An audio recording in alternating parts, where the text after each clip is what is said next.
Ari Pereira é um apaixonado por plantas. Na casa dele tem, de vasos ornamentais a espécies usadas na culinária.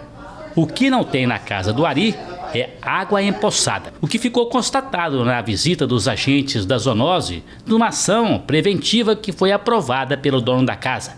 Acredito que não deixar a água parada, cuidar dos ralinhos, das calhas, só não deixar a água parada. O trabalho é preventivo e de combate ao mosquito Aedes aegypti, responsável pela transmissão de doenças como a dengue, a chikungunya e o zika vírus, e que faz parte do cronograma de trabalho do Centro de Controle de Zoonoses de Uberlândia, onde tem a bandeira do órgão, tem um agente visitando o imóvel.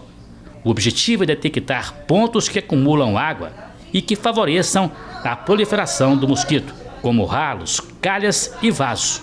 É uma ação intensificada, principalmente nesta época do ano, que marca o início do período de chuvas. José Humberto Arruda é coordenador do Programa de Controle do Aedes aegypti da Secretaria Municipal de Saúde de Uberlândia. Para ele, a estação representa, sim, um risco maior de incidência do mosquito.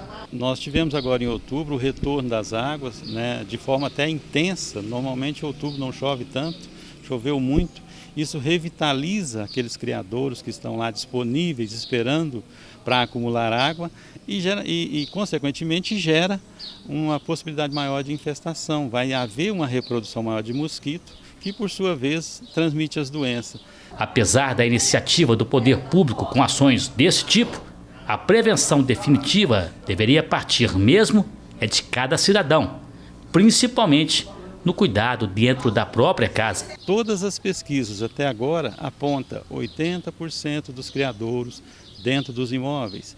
Esses criadouros precisam ser removidos, nós precisamos mudar o nosso comportamento para ter um controle natural, sem que haja essa correria, essas intervenções sempre, ano após ano. Tudo é uma questão de consciência. Se cada um cuida do seu, cada um fizer a sua parte, a doença vai ser vencida. Não vai ter como esse mosquito ter tanta facilidade de reprodução como vem tendo.